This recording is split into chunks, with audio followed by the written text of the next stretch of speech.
Here come those tech toys for the holidays. That's our Techstination in this episode. I'm Fred Fishkin, and with us from the Toy Insider is Editor-in-Chief Marissa Silva. Thanks for joining us again, Marissa. Yeah, thanks for having me. Great to see you. Well, it's that time of year. We're almost into October, and everybody's starting to think about the fall and beyond. So give us the overview of what's hot for this holiday season in the toy world. Yeah, for sure. And I know it may seem a little early to some people, but there are major shipping delays hitting the toy industry this year. So you really want to make sure that if you're looking for the hottest toys, those really fun, cool tech toys, you're getting them as early as possible. So there's a couple things that are trending in Toyland this year, specifically toys that are highly interactive that really, kids can really play along with them in new and engaging ways. And we're seeing a return of toys that use the technology within an iPad or a smartphone, so that those interactive toys are kind of coming back into the picture this year. Have they faded a little bit for a while? Yeah, they have. I think there was, a couple years back, especially when the iPad was becoming more accessible, we saw a big influx of these accessory toys, which basically, was a physical toy that had some kind of app component to it, but they kind of fizzled out over the years because kids were not understanding the connection between the two. Like there were a lot of instances where you could just play with the app without the toy, or you could just play without the, with the toy without the app. But the ones that stood out were the ones that had a really good relationship. You really needed both components to have a successful play experience. And those are coming back into view this year. One of our favorites is Osmo. Any parent who has an Osmo in the house will tell you it's like one of their go-to playthings for their kids. So this year we chose Osmo Math Wizard play sets, which really, teach kids some of these key components to learning mathematics, but in a really fun and engaging, like story-based way, which is really fun for them. That sounds cool. What else is hot for the holidays in this realm? Yeah, lots of things. I mean, video games are always really a great seller around the holidays. One of our favorite games that's on our STEM 10 list this year is Nintendo's Game Builder Garage, because that actually lets kids create their own video game levels and share them online with other players. So you can play through levels that other kids have created. What I love about that game too is typically Nintendo games have about a $59.99 price point to them, and the Game Builder Garage offers so much play and so much fun, and it's only $29.99, so it's a really great price point.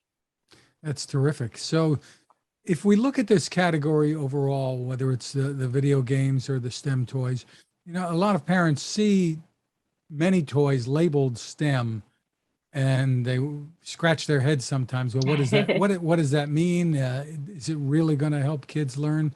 What do you tell parents?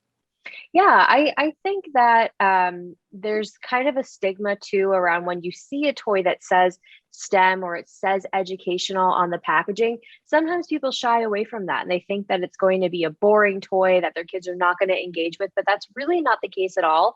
And many of the toys that we choose on our STEM 10 list are not even necessarily marketed as STEM toys, but we can see that there are really great educational benefits to them.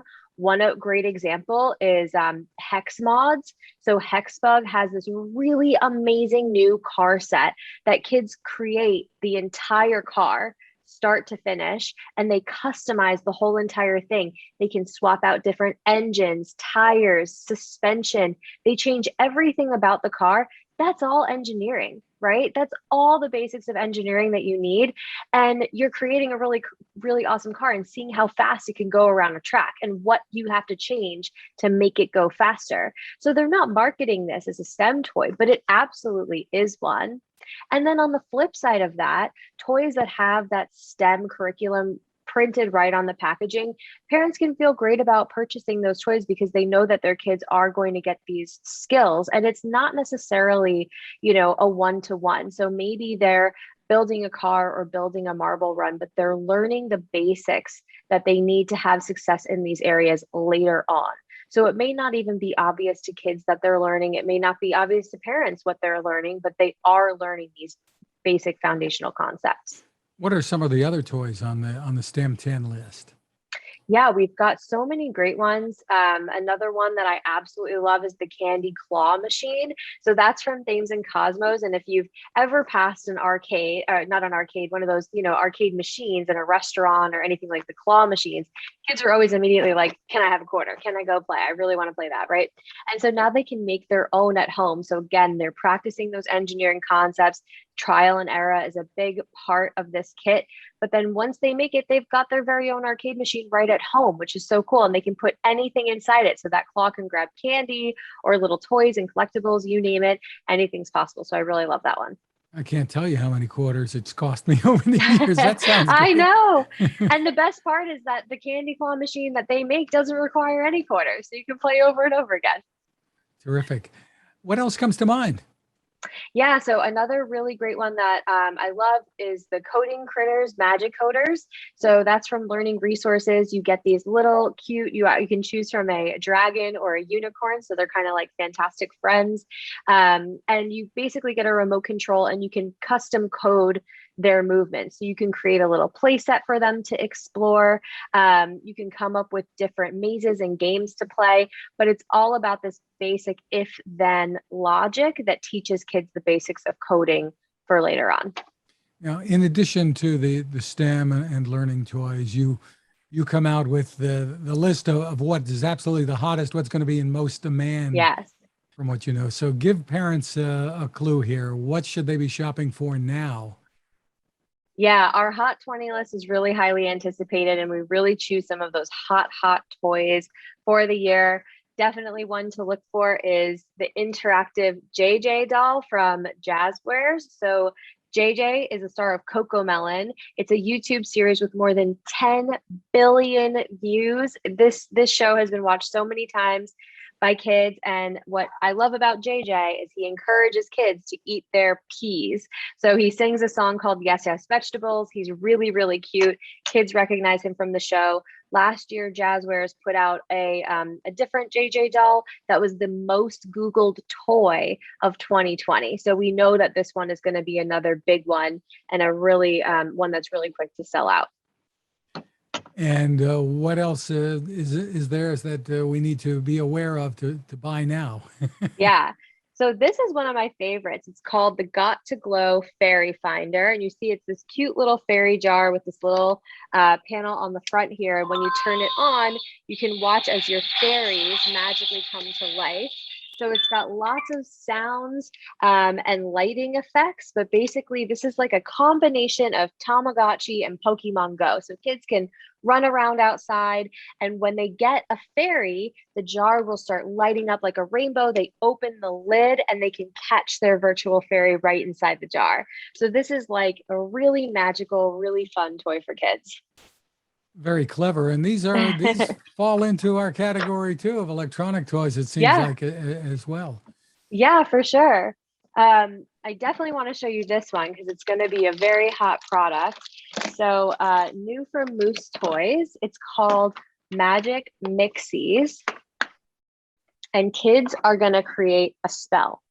They're going to do a spell using this magic cauldron. They have a magic wand, and basically they're going to put in ingredients to mix up a magic potion, and they are going to give their magic mixie friend a voice. They're going to give her wings and her magic and all these fun things.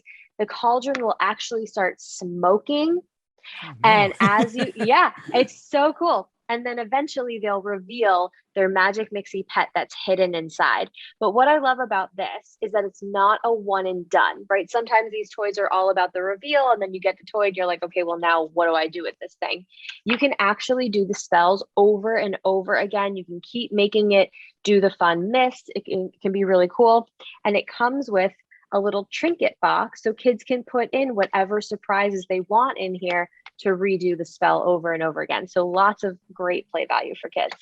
Sounds like great fun. And these are all going to be in really hot demand, I suppose. And tell me a little bit more. You mentioned the supply chain issues. How severe is it? What should we know?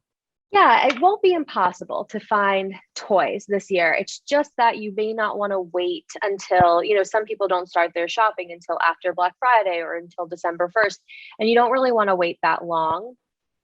What we're seeing is, sometimes it's up to a 6-week delay, sometimes it's longer. Typically, the hot toys start hitting store shelves in July. We're actually seeing that this year they're hitting now or as late as October 1st. So the problem is like once that initial run runs out, those toys sell out, they may not be able to come back in stock until next year, until, maybe in January or so. So if you want to avoid, presents full of IOUs and things like that, you just want to jump on your holiday shopping a little bit earlier. Another thing we're seeing in the industry is price hikes.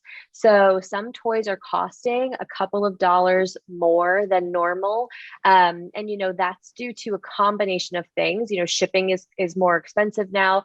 Raw goods are more expensive now. Things like plastic and paper and packaging that goes into toys. Those are all costing toy companies more than normal. So in some cases, consumers are absorbing some of that cost. So we just say, we recommend that you budget a couple extra dollars when it comes to your toy shopping. Things could be going up $2-3.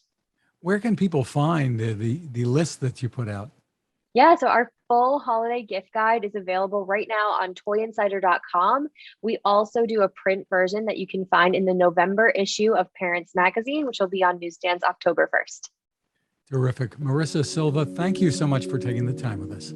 Yeah, of course. Thank you for having me. Great to see you.